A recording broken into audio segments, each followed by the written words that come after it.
While doing research on another case, we came across this interesting story of William Shephard. While we do not usually cover cases concerning a man and his wife, we did find it interesting that Shephard only faced murder charges concerning Riley Webb and not other charges concerning his wife and child and the injury of others who were at the scene. It seems that Shephard was able to do this much damage with two bullets, which fascinated the newspaper correspondents. Yes, this story went all over the United States in 1904. Was this truly a crime of passion, or was it a man who was drunk in a fit of jealous rage because his wife fled from his behavior toward her? We will let you, our viewers, decide. There are no public pictures of the people who are spoken of in this story, so we have placed known pictures of Letcher County Courthouse, the Kentucky Appellate Court, and general pictures to help us tell this story. All aboard the Kentucky Tennessee Living Time Machine as we travel back in time to Big Cowan, Kentucky in 1904. Please fasten your seat belts and keep your arms and legs inside of the vehicle at all times. But to get going, we need your help. We still need to fire up that time machine to transport us. Please help us by clicking on the like, subscribe, and bell notification buttons down below. Not only does this help to fire up the time machine for our flight back in time, but it convinces the YouTube algorithm that we need a bigger vehicle to reach more people who love history as much as you do. Now, back to our story. The people involved. We can only surmise that this story reached a national level because of the ongoing upset concerning the feuds that, believe it or not, was all but finished in the area.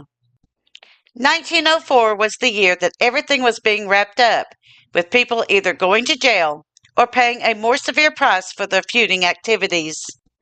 Even back then, there was a rush to stay relevant and sell newspapers. And just when there needed to be something to report on, along comes the sensational domestic case of the Shephard family. There is very little information available about the family and others named in the reports.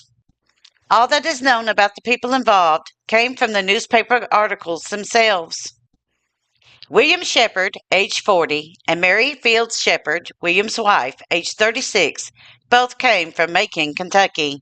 The unnamed child was the infant of William and Mary and was 10 months old.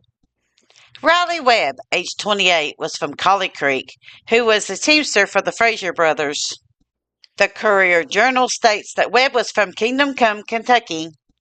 Depending upon the source, the incident happened at the house of either Elijah or Obadiah Fields on Big Cowan Creek, Kentucky. Fields was the father of Mary.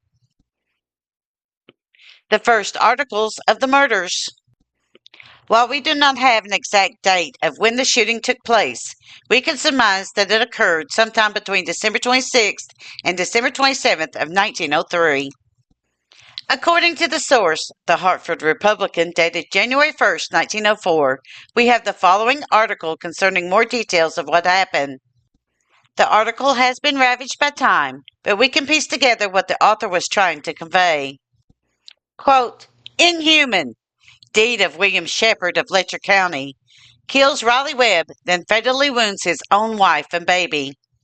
Assassin flees from scene. Captured near Virginia line by posse and landed in jail at Whitesburg. Macon, Kentucky, December 30th. One of the most atrocious crimes ever committed in Letcher County was perpetrated on Big Cowan Creek, 3 miles southwest of Whitesburg.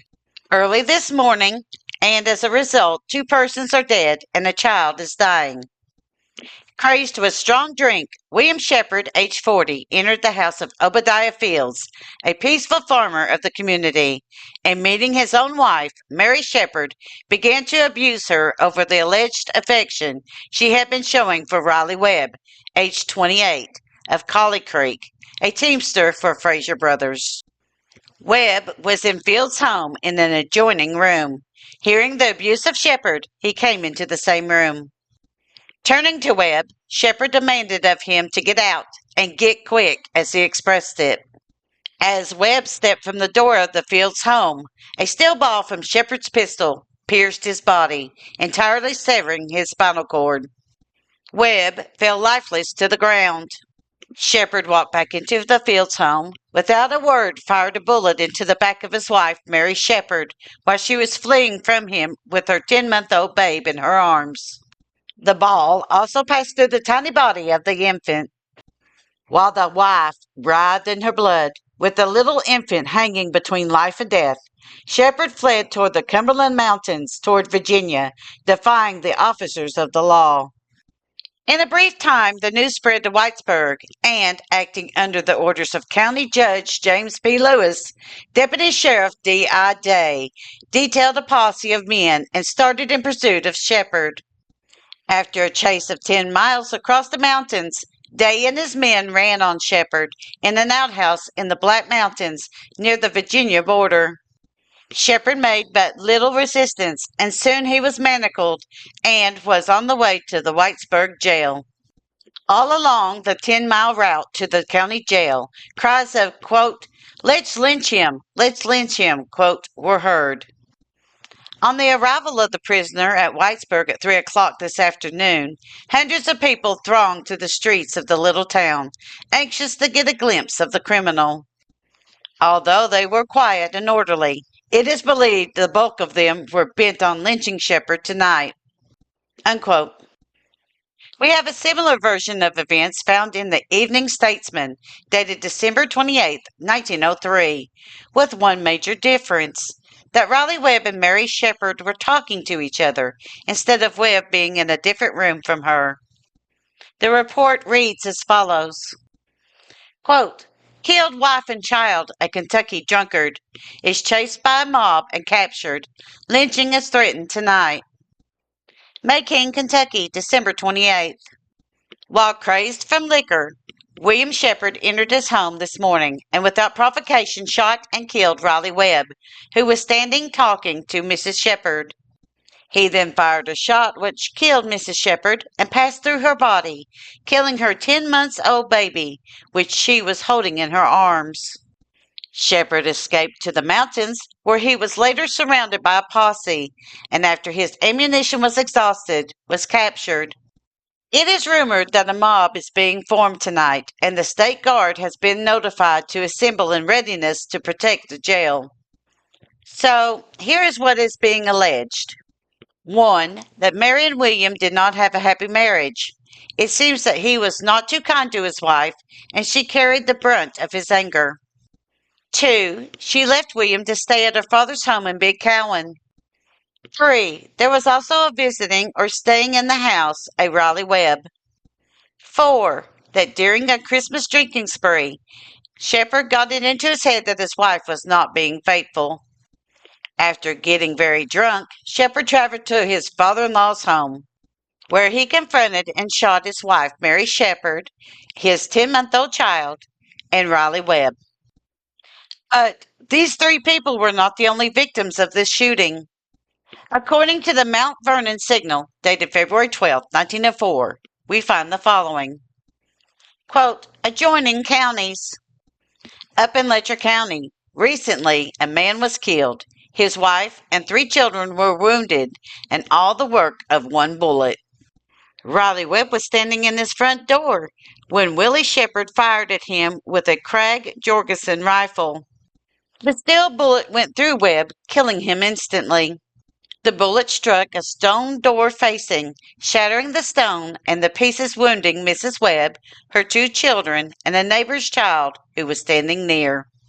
Unquote. Hold the phone for just a moment. Did you catch who else was injured in the shooting? A Mrs. Webb. Was Riley Webb married and have at least 2 children? He was certainly old enough to have a family of his own. Could it be that Riley Webb was innocent of what he was being accused of by William Shephard? That he was simply trying to help Mrs. Shephard by trying to diffuse a volatile situation? Several possibilities. Now, here we have 2 different versions of this event. In the Hartford Republican, Riley Webb was in a different room and came to break up a heated argument between William and Mary. In the Evening Statesman, Riley Webb and Mary Shephard were talking to each other, instead of Webb being in a different room from her. We also have two possibilities of the relationship between Webb and Mrs. Shephard. The first being that it was completely innocent. We do not have any information as to why Webb was at that house. Some sources state that he was living in the home, which could be a possibility as he was working for Fraser Brothers at the time. It would have been a huge distance for Webb to walk between Whitesburg and Kingdom Come daily. So it would have been possible that he was renting a room from Fields to be closer to where he worked. And then we have a second possibility. While it is not clear as to the relationship between Mrs. Shephard and Mr. Webb, it seems that they were very familiar with each other on some level. It must have been enough for Mr. Shephard to think that there was something going on between the two of them. And then there is the possibility that it could have been that William was angry because Mary dared to leave him over his own bad behavior. He simply was not in the state of mind to realize that she was no longer going to stand for his anger issues. Mob justice. According to the Big Sandy News dated January 1st, 1904, and the Evening Star dated December 28th, 1903, we have the following report. Quote, William Shephard, crazed with jealousy, killed Riley Webb, then fatally wounded his own wife and a baby, which she held in her arms on Big Cowan Creek, Letcher County. The assassin fled, but was captured by a posse and lodged in the Whitesburg jail. The talk of lynching is so strong that the state guard is assembled to protect the jail. Unquote.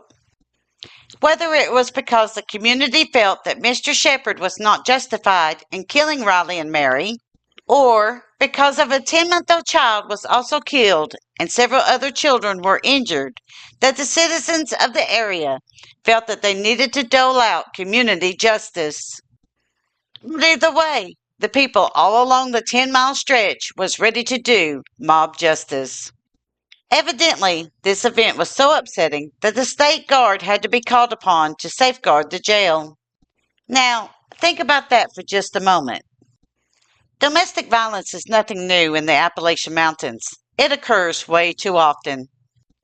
The attitude back then was to simply look in the other direction and not to get involved.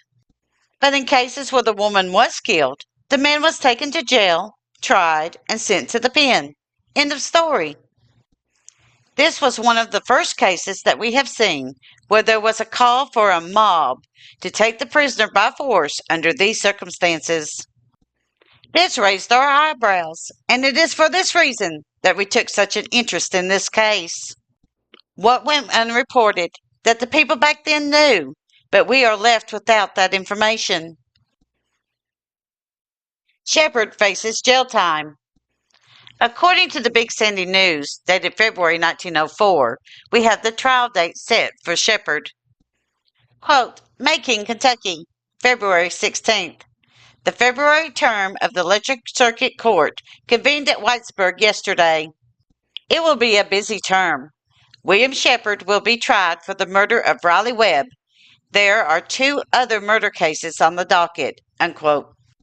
There was a lot of excitement concerning the death of Riley Webb. While the articles do state that there are two other murder cases on the docket, it does not state if Shephard was facing charges concerning his wife Mary and his child. According to the Courier-Journal, dated September 2nd, 1904, we have the following article. Quote, William Shephard for the murder of Riley Webb, Macon, Kentucky, September 1st. Special. After one of the most interesting trials in the history of Letcher Circuit Court, the jury in the William Shephard murder case returned a verdict this morning at Whitesburg, giving him a life sentence in the penitentiary. 3 of the jurymen favored the death sentence. Shephard killed Riley Webb, a prominent young man at Kingdom Come last January, after which he attempted to take the life of his own wife and child.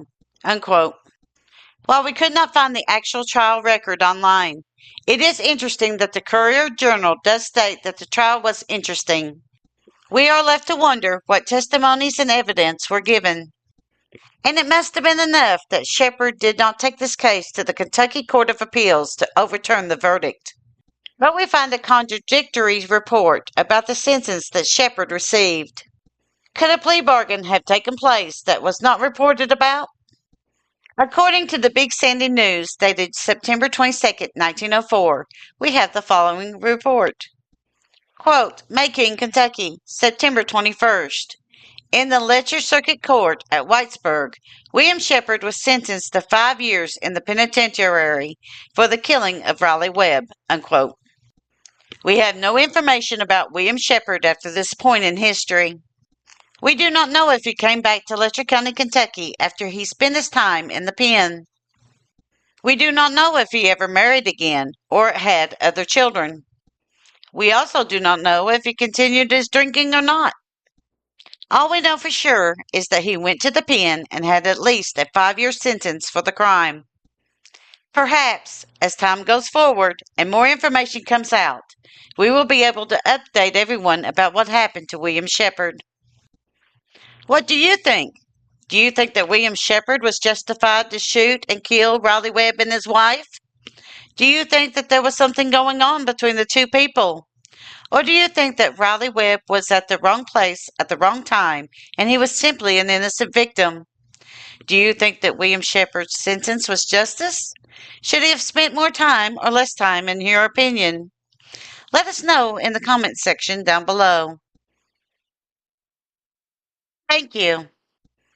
Kentucky Tennessee Living would like to thank you for watching our video series on William Shephard. Don't forget to hit that like button, as the more likes we receive, the more likely YouTube is to suggest our videos to other viewers. Also, to receive notice when we upload a new video, be sure to subscribe and click the bell notification buttons. We thank you for continuing to support Kentucky Tennessee Living as we are discovering the mysteries in Appalachian history.